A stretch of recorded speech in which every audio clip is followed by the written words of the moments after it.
Have you ever stopped to think about what a honeybee's shopping list looks like? I mean, it's kind of like ours, right? They're on the hunt for energy, for proteins, all the essentials to keep the family fed and the home running. So today, we're going to take a little trip to their supermarket, the orchards and fields, and see exactly what they're putting in their baskets. So, what are they really looking for out there? It's not just about finding the prettiest flower. Nope. Bees are super strategic foragers. They're looking for very specific things that do very different jobs back at the hive. And it all really boils down to two key items. Okay, so first up, you've got nectar. You can think of this as the ultimate bee energy drink. It's this super sugary liquid that fuels all their flights and, of course, gets turned into honey to power the entire colony. Then you've got pollen. This is their protein shake. It is absolutely vital for raising the next generation of bees. It's what they feed the larvae to help them grow up big and strong. So a simple way to remember it is nectar is for fuel and pollen is for family. One powers the bee, the other builds the hive. Right. Our first stop in the bee supermarket is aisle 1, the orchard. This is where bees find some of their most reliable, nutrient-packed foods. And what's really cool is that different trees bloom at different times, which means the orchard provides this incredible, rolling feast all year long.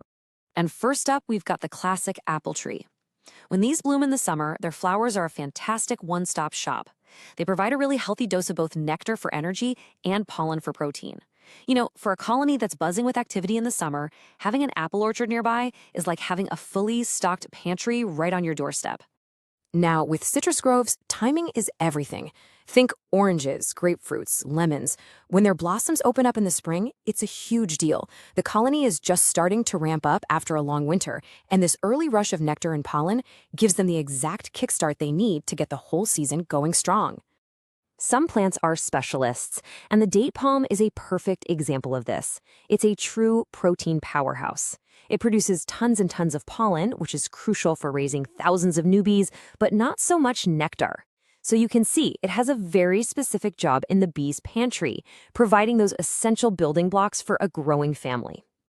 And this comparison really drives home the point that not all flowers are created equal, at least not in the eyes of a honeybee.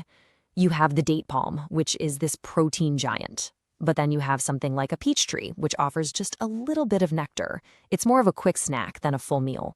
This is exactly why a diverse landscape is so incredibly important for bees.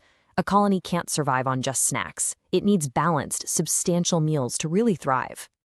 All right, let's leave the orchard and head down aisle 2, the open fields. Now, this is where the bees find the bulk goods. We're talking about huge agricultural crops that can provide an unbelievable amount of food, enough to sustain massive colonies for weeks on end. And out in the fields, we find the real heavy hitters. These are the crops that can keep a hive going for a long, long time. Plants like alfalfa, Egyptian clover, and of course, the iconic sunflower. They're basically the A-listers for bees because they offer a fantastic, balanced supply of both nectar and pollen. Let's zoom in on sunflowers for a second. They bloom in late summer and into the fall, and their timing is just perfect. Right when many other food sources are starting to dry up, huge fields of sunflowers offer one last massive infusion of nectar and pollen. This is absolutely critical for making enough honey to get through a long winter ahead. And here is a super fascinating little detail that just shows how incredibly resourceful bees are. We usually think of corn for its pollen, right? It produces tons of it. But it turns out bees have a backup plan. They'll also collect a sugary stuff called honeydew, which is actually a waste product left by other insects on the corn stalks. See? In the bee world, absolutely nothing goes to waste. So, we've seen all the individual items on the bee's shopping list. Now let's kind of zoom out and see how this whole pantry stays stocked throughout the year. Because really, the timing of when each plant flowers, well, it's everything. This timeline really puts it all together. You can see this beautiful natural flow of the foraging year.